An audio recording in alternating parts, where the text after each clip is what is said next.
بسم الله الرحمن الرحيم. قال الله تبارك وتعالى في القرآن المجيد: إن شانئك هو الأبتر. صدق الله العظيم وصدق رسوله النبي الكريم الأمين. إن الله وملائكته يصلون على النبي يا أيها الذين آمنوا صلوا عليه وسلموا تسليما. الصلاة والسلام عليك يا سيدي يا رسول الله وعلى آلك وأصحابك يا سيدي يا خاتم النبيين. معزز سامعین محترم، آج ہم اپنے معزز اراکین شورا کے ہمراہ اس قافلہ عشق و مستی کے سالاروں کے ہمراہ جنہوں نے زمانے کی رو کو بدل دیا ہے، جن کی تربیت امیر المجاہدین کے کچھار میں ہوئی ہے اور جنہوں نے ہر ظالم کو الٹا لٹا کے دکھایا ہے، اور جنہوں نے برستی گولیوں میں حق کے پرچم کو بلند کر کے دکھایا ہے، جنہوں نے سانس بند ہونے تک لبیک یا رسول اللہ کا نعرہ لگا کر دکھایا ہے، جنہوں نے لاشیں کندھوں پر اٹھا کر اپنے نظریے کو منوا کے دکھایا ہے. میں اس قافلہ عشق و مستی کے سالاروں کے ساتھ بلوچستان کی سرزمین پر حاضر ہوا ہوں. تو اس سرزمین کو ویسے بھی قدیم الاسلام کہا جاتا ہے، اور ہمارے بابا جی جو ہمیں نظریہ دے کر گئے ہیں وہ نظریہ ہی اس زمین کی بقا کے لیے ہے. جس نظریے نے لسانیت اور قومیت کی جڑیں کاٹ کے رکھ دی ہیں، جس نظریے نے گھروں میں بھائی چارے کی جناب روایات کو ڈال دیا ہے، جس نظریے نے غیروں کی تہذیب اور تمدن کو کوڑے کی ٹوکری میں ڈال دیا ہے، ہم وہ نظریہ لے کر اس کی مزید خوشبوئیں بکھیرنے کے لیے بلوچستان کی سرزمین پر آئے ہیں. اور بلوچستان کی سرزمین کے باسیوں نے اور ہمارے بلوچ بھائیوں نے، ہمارے سندھی بھائیوں نے، ہمارے مہاجر بھائیوں نے، جن کے سامنے بھی یہ نظریہ گیا، انہوں نے کہا 70 سال سے ہمیں بتایا ہی نہیں گیا کہ حضور کا دین اتنی برکتوں والا ہے، حضور کا دین اتنے بڑے نظام والا ہے، حضور کا دین اتنے عدل والا ہے. یہ تو غریبوں کی بات پہلے کرتا ہے، امیروں کو پچھلی لائن میں کھڑا کرتا ہے. ہم اس دین کی بات لے کر آپ کے سامنے حاضر ہوئے ہیں جس دین کے بارے میں ہمارے بڑے کہہ گئے ہیں کہ ضعیف اگر نظر پڑے رسول کا جمال بن. اگر کوئی کمزور نظر آ جائے تو اس کے سامنے بچ جایا کرتے ہیں. قائد وہ ہوتے ہیں، مومن وہ ہوتا ہے جو ہر کمزور کے ساتھ کھڑا ہوتا ہے. ضعیف اگر نظر پڑے رسول کا جمال بن، اور ظالم اگر آئے نظر قہر ذوالجلال بن. اور اگر کوئی ظالم آ جائے تو پھر اس کو وزیر آباد تک کھینچ کے اس کی ٹانگیں الٹی کھڑی کر کے دکھا دیتے ہیں.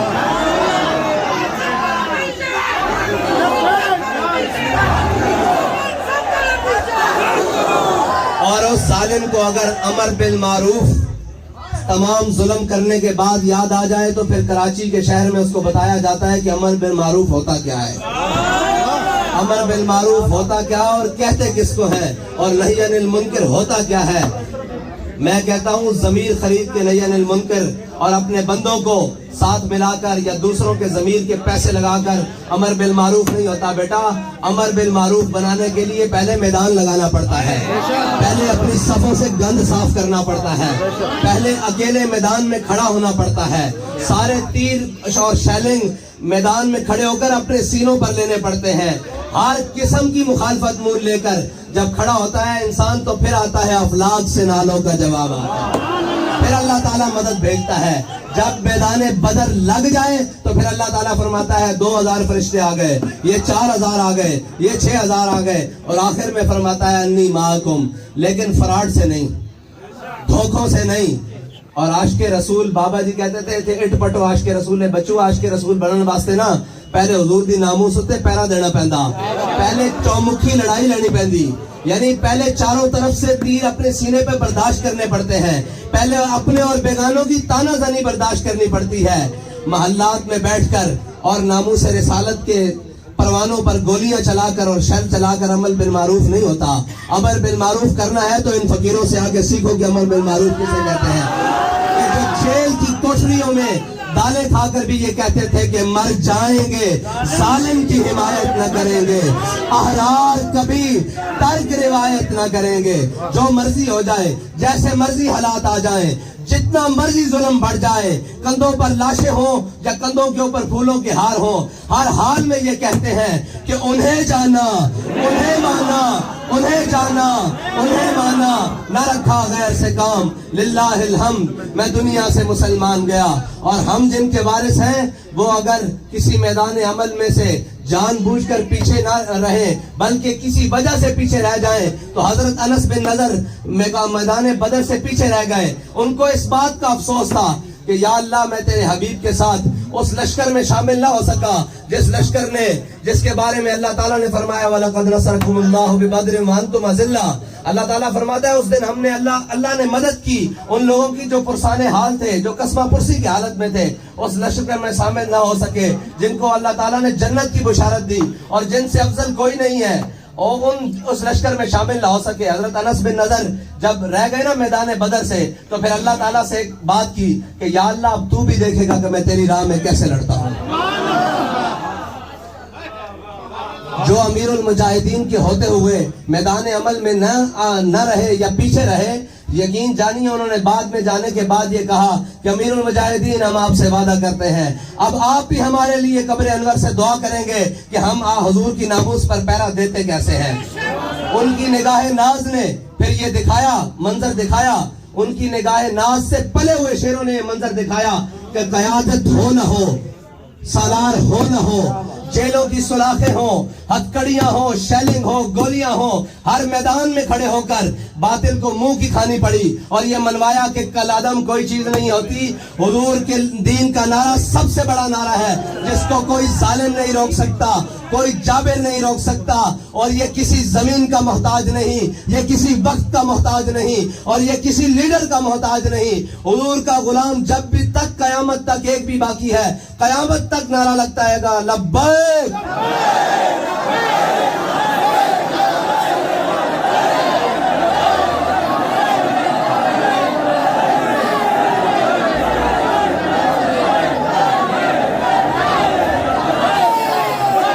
اور امیر المجاہدین کی تربت پر لاکھوں رحمتیں ہوں، کروڑوں رحمتیں ہوں، اربوں رحمتیں ہوں کہ جنہوں نے کسی میدان میں ہمیں بے آسرا نہیں چھوڑا۔ بات بعد میں نکلتی ہے، پہلے آپ کا کوئی بیان موجود ہے۔ یقین جانے وہ کہتے ہیں نا کہ رہنمائی تو قدم قدم پر موجود ہے۔ بابا جی کہتے تھے صرف چلنے میں برکت ہے۔ ہم اسی طرح عزم کے ساتھ، اسی طرح حوصلوں کے ساتھ اور اسی طرح خالص نیتوں کے ساتھ اگر چلتے رہے تو وہ دن دور نہیں جس دن اسلام آباد کے تخت پر عمران خان نہیں ہوگا، اسلام آباد کے تخت پر اسلام ہوگا۔ جس دن اسلام آباد کے تخت پر پی ڈی ایم کے چور نہیں ہوں گے، اسلام آباد کے تخت پر اسلام ہوگا۔ اور جس دن اسلام آباد کے تخت پر کوئی لسانی قومیت اور جھوٹے نعرے لگانے والا نہیں ہوگا بلکہ محمد عربی صلی اللہ علیہ وسلم کے دین کا دم بھرنے والا ہوگا۔ اس کے لیے ہمیں خالص ہو کر اللہ کی رضا کے لیے اور یہ جانتے ہوئے کہ ہمارے مالک جو ہم کام کر رہے ہیں وہ ہمیں دیکھ رہے ہیں، جس حال میں ہم ہیں وہ ہم دیکھ رہے ہیں، اور نیتوں کا صلہ مل جاتا ہے اگر کوئی اخلاص کے ساتھ چلے۔ بابا جی فرماتے تھے جھلیو اور دیوانوں بات سنو کہ حضرت عقیل بن انصاری جو غزوہ تبوک کے موقع پر 1 کلو کھجور لے کر آئے تھے، حضرت ابوبکر اپنا سارا مال لے کر آئے، حضرت عمر آدھا مال لے کر آئے، حضرت عثمان غنی نے سونے اور چاندی کے ڈھیر دیے، سینکڑوں گھوڑے دیے، اونٹ دیے۔ جب حضرت عقیل انصاری خلوص کے ساتھ 2 کلو کھجور لے کر آئے، 1 کلو اپنے گھر والوں کو دی اور 1 کلو اپنے آقا و مولا صلی اللہ علیہ وسلم کی بارگاہ میں پیش کر دی۔ میرے آقا نے پوچھا عقیل یہ کیا ہے؟ انہوں نے کہا یا رسول اللہ ساری رات یہودی کا کنواں گڑا ہے اور اس سے یہ معاہدہ کیا کہ مجھے صبح 2 کلو کھجور دے گا، 1 کلو گھر والوں کو دے آیا ہوں اور 1 کلو میں آپ کی بارگاہ میں پیش کر دی ہے۔ تو لیڈر جس کو کہتے ہیں نا قائد، وہاں تو ساری چیزیں ہی ختم ہے نا، وہ تو بالکل کوئی تصور ہی نہ ابھرا تیری تصویر کے بعد اور ذہن خالی ہی رہا کاسہ سائل کی طرح، اور وہاں تو کوئی مشابہت ہی نہیں۔ لیکن دیکھیں اپنے غلام کو مرتبہ کیا دیا. حضور سید عالم صلی اللہ علیہ وسلم نے حضرت صدیق اکبر کے سارے مال کے اوپر حضرت عقیل انصاری کی ایک کھجور رکھ دی. حضرت عمر کے آدھے مال کے اوپر حضرت عقیل انصاری کی ایک کھجور رکھ دی. حضرت عثمان غنی کے سونے چاندی کے ڈھیروں پر ایک کھجور رکھ کے بتائی کہ میرے غلام قیامت تک کوئی کتنا بھی غریب ہو، جب وہ اپنا اخلاص لے کر آئے گا، اپنی جان لے کر آئے گا، اپنا مال لے کر آئے گا میرے دین کے لیے اور میرے دین کی سربلندی کے لیے، میری ناموس کے لیے، میری ختم نبوت کے لیے، تو ہم اس کو صلہ یہی دیں گے کہ سب سے بلند رکھیں گے.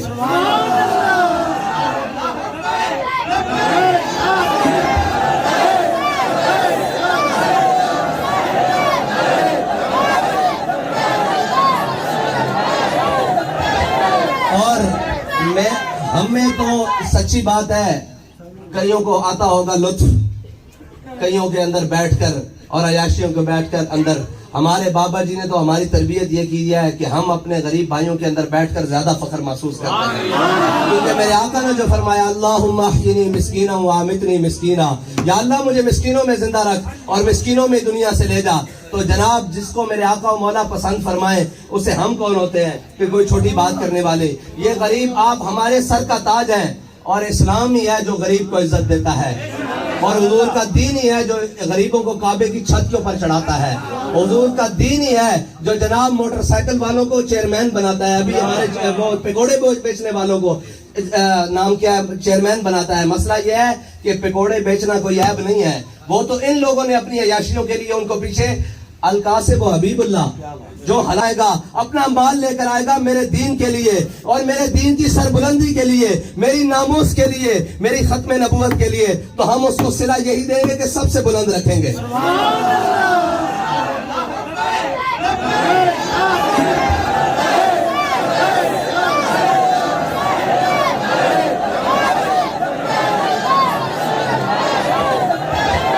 اور ہم میں تو سچی بات ہے، کئیوں کو آتا ہوگا لطف کئیوں کے اندر بیٹھ کر اور عیاشیوں کو بیٹھ کر اندر. ہمارے بابا جی نے تو ہماری تربیت یہ کی ہے کہ ہم اپنے غریب بھائیوں کے اندر بیٹھ کر زیادہ فخر محسوس کرتے ہیں، کیونکہ میرے آقا نے جو فرمایا اللہم احیینی مسکینا وامتنی مسکینا، یا اللہ مجھے مسکینوں میں زندہ رکھ اور مسکینوں میں دنیا سے لے جا.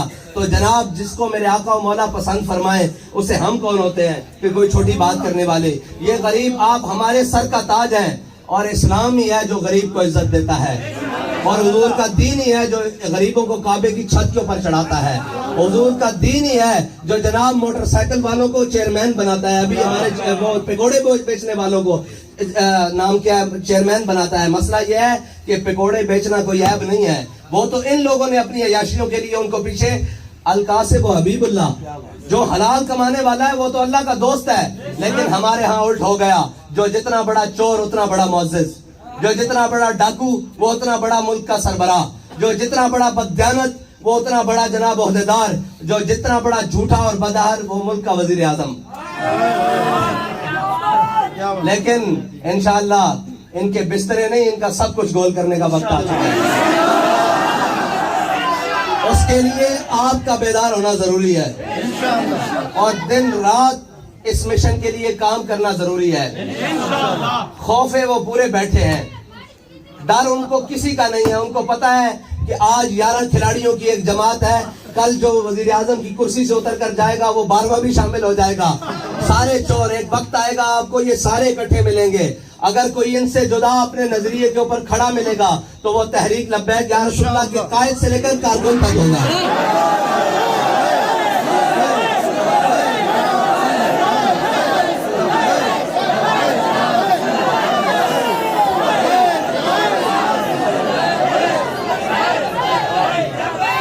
اور رہی بلوچستان کی محرومیوں کی بات، تو بلوچستان کی محرومیوں کو صرف وہ دور کر سکتے ہیں جنہیں کسی بین الاقوامی اسٹیبلشمنٹ کا کوئی دباؤ نہیں، جو اپنی دو عالم کو اپنی ٹھوکر کے اوپر رکھتے ہیں اور وہ ہر ظالم کے سامنے کھڑے ہو کر کہتے ہیں کہ ستمگر ادھر آ، ہنر آزمائے تو تیر آزما، ہم جگر آزمائے.